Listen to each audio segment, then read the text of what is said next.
Spoštovani, s pesmijo Preljubo veselje nas je pozdravil tenorist gospod Jože Oblak ob spremljavi pianista Menada Švilja.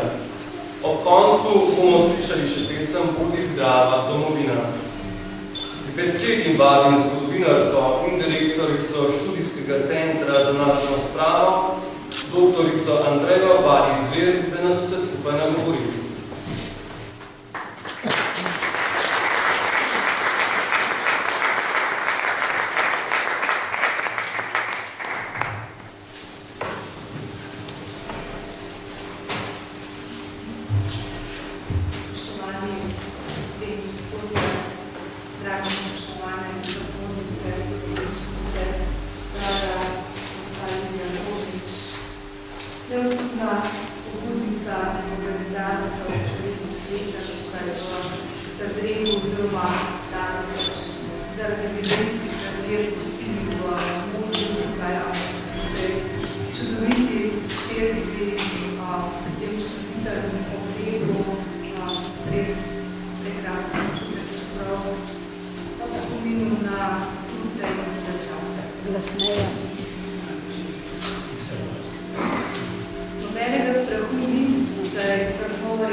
mednarodnimi listinami, pogodbami in so bili bila podlaga za dokončno vsebino splošne deklaracije o človekovih pravicah Združenih narodov iz leta 1848.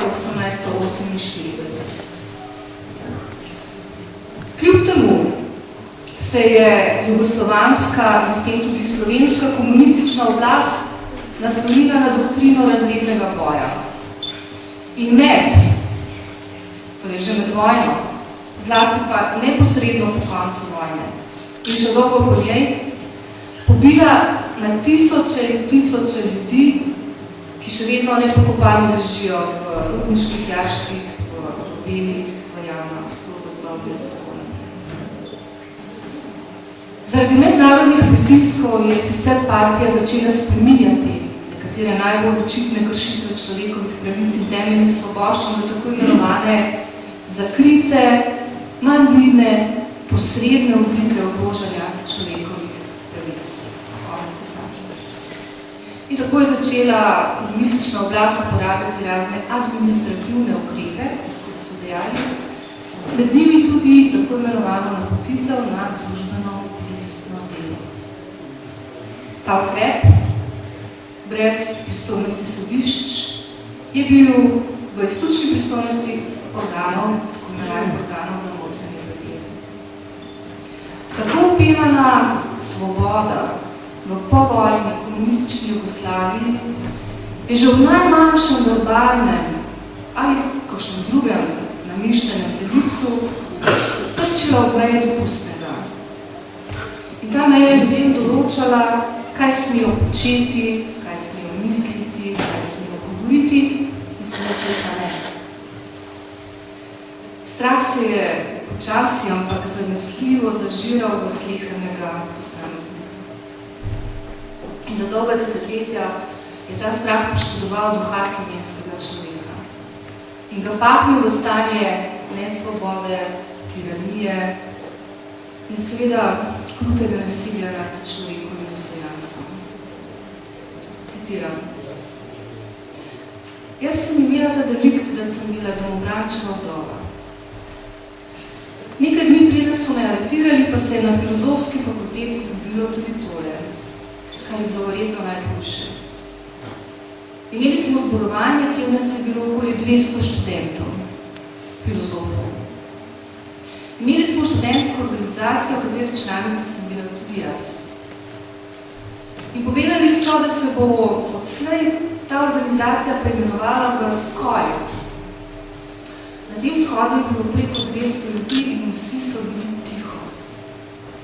Jaz pa sem rekla, oprostite, kako pa se vi predstavljate to preimenovanje? Ali boste vsakega posebej vprašali, če misli postati član SKOJ-a, ali boste to naredili kar avtomatično? Zakaj pa to sprašuješ? Zato, ker sem članica študentske organizacije, ne grem pa v SKOJ. Zakaj ne? Zato, ker nisem komunistka, sem pojasnila. 3 dni zatem so me že prišli iskat. Na odločbi sem imela napisano, da sem rušila javni red in mir. To je del pričevanja politične zapornice in taboriščnice gospe Jože Meze, ki je bila zaradi omenjenih besed brez sodbe obsojena na 27 mesecev prisilnega dela, družbeno koristnega dela v taborišču Ferdrenk. Od maja do julija 1949 je ta pogodba aretirala nekje med 700 in 800 žensk. V tovornih vagonih so bile odpeljane v zapuščeno kočevsko vas Ferdrenk, v taborišče za tako imenovano družbeno koristno delo. Velik vpliv, morda bi lahko rekli kar izključen vpliv na to, koga so poslali tja, so imeli partijski komiteji, ki so pripravili dokončne sezname oseb. Delovno taborišče v kočevski vasici Ferdrenk, odkoder so bili izseljeni prvotni prebivalci, torej kočevski Nemci, je bilo ustanovljeno na začetku leta 1949, brez kakršnih koli priprav, načrtov, pravnih ali kadrovskih podlag. To območje se je zdelo zelo primerno Vse je bilo odročno, izolirano. Obsežne gozdne površine so onemogočali vsakršno možnost pobega. Pričevanja zapornic kažejo, da so jim osebe, katerih naloga je bila, da jih aretirajo, sledile povsod. Doma, v službi, na cesti, celo na počitnicah ob morju. Aretirane ženske so bile zaslišane v preiskovalnem zaporu in nato brez kakršnekoli odločbe o kazni transportirane v taborišče. Transporti so potekali po noči, v prenapolnjenih vagonih, tovornih vagonih in ob nemogočih higienskih razmerah. Citiram: Ko smo prišli v Fadrenk, je bil prvi vtis tak, mislila sem, da gledam film. Ženske so bile uniformirane v rjavih dresih, na ramah so nosile na pregovih kamne, velike skale, druge so nosile posode s fekalijami. Druge so bile spet sklonjene od bolečin, ki jih je prizadejala bolezen. Križe je bilo ogromno, je povedala taborišnica Katarina. Zapornice so bile žrtve fizične degradacije, nasilja, moralno stigmatizirane in osebnostno ponižane. Pazniki in paznice so jih psovali, verbalno poniževali, jim nalagali brezciljno poniževalno delo ali pa težke fizične dresure. Sekati so morali drevje v okolici, napeljevati žice, postavljati stolpe za paznike, da ne govorimo o šeh, stenicah, bolhah, drugih golaznih podganah, ki so predstavili spremljevalke vsak dan. Na delo so odhajali zgodaj zjutraj in se vračali pozno zvečer v termin. Pomanjkanje hrane, pomanjkanje vode, nikakršne možnosti za osebno higieno. Vse to jih je ponižalo do take stopne, da bi jo človek ne privoščil tudi najboljšim sovražnim. Oktobra 1949 so približno polovico zapornic, taboriščnic spustili na prostost, ostali pa so čez zimo preselili v zapore na Škofjeloškem gradu in pa kasneje še na grad Reichenburg. Zadnje letnice so bile izpuščene poleti in jeseni 1950. Spoštovane in spoštovani, v bilanci povojnega nasilja na Slovenskem je treba posebej upozoriti na dejstvo, da je bilo med žrtvami tega nasilja, tega sistemskega in sistematičnega kršenja človekovih pravic in temeljnih svoboščin izredno veliko žensk. Oblast se je ponašala, zelo rada ponašala in rada poudarjala, da je dala ženskam volilno pravico in jim omogočila emancipacijo, kar bi že to pomenilo. Vsem pa je zamolčala, da jih je vse od konca 40-ih, oziroma začetka 50-ih let tudi množično pošiljala v zapore, v koncentracijska in delovna taborišča. Veliko seveda jih je bilo leta 1945 tudi pobitih. In dovolite mi, da kljub pomanjkljivim dokazom, kljub pomanjkljivim virom, žal opozorim na dejstvo, na katerega je prvo opozorila gospa Alenka Puhar. Namreč v normalnih demokratičnih družbah se število ženskih zapornic giblje tam nekje pod 10% populacije etnikov, zapornikov. V prvih povojnih letih pa je bilo v Sloveniji, še enkrat poudarjam, kljub pomanjkljivim virom, vemo, da je bilo med 25 do 30% zaprtih žensk, torej več kot v vseh, bom rekla, nekdanjih komunističnih državah, vključno stalinistično Sovjetsko zvezo. Se pravi, najhujši teror, najhujše nasilje se je izvajalo ravno nad Slovenkami. Zgodbe političnih zapornic, taboriščnic, žensk, ki so na različne načine občutile težo totalitarnih režimov, so tematika, ki na študijskem centru za narodno spravo posvečamo posebno pozornost. V kratkem bo išla publikacija o preizkušeni ženi, zapornici, taboriščnici, gospe Jelki Mrak-Dolinar, ki je bila žrtev 3 totalitarizmov, ki so pustošili po slovenskem ozemlju v 20. stoletju. Tako fašizma, nacionalnega socializma, kot tudi komunizma. Ob tem bo predstavljena tudi razstava skozi čas preizkušenj. In recimo lansko leto smo izdali knjižico o družini Adamič, ki izvira iz Sodražice, in ta družina je doživela prav tako vso strahoto tiranskega sistema. Mi imamo zbranih tudi ogromno pričevanj žensk, ki so trpele, ki so nosile na eni strani težo skrbi za dom, za družino, za otroke, potem ko so ostale brez mož, brez hraniteljev družine in so bile prepuščene na milost in nemilost povojnemu totalitarnemu komunističnemu režimu. Skoraj pol stoletja je moralo miniti, da je bila z zakonom o popravi krivic vsaj delno povrnjena škoda tem žrtvam. Ampak kljub temu seveda pa odločitev komisije za izvajanje zakona o popravi krivic seveda pomeni formalno rehabilitacijo žrtev. Ampak dejanske škode, ki je bila tem ljudem povzročena, seveda pa nihče ne more več pomeniti. Zapornice, ne samo tukaj v Fredrengu, tudi povsod drugje, seveda niso bile žrtve samo nekaj zaporniških mesecev ali let, ampak so ostajale stigmatizirane ves čas komunističnega režima in mnoge tudi kasneje. Pa tudi sicer v Sloveniji nismo dovolj dobro razgradili ostankov bivšega komunističnega režima. Smo edina bivša komunistična država, v kateri za vse storjene zločine nihče od bivše vladajoče garniture ni odgovarjal.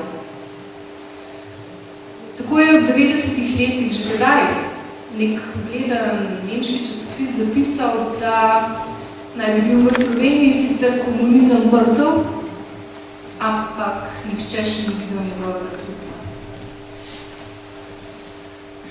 In tudi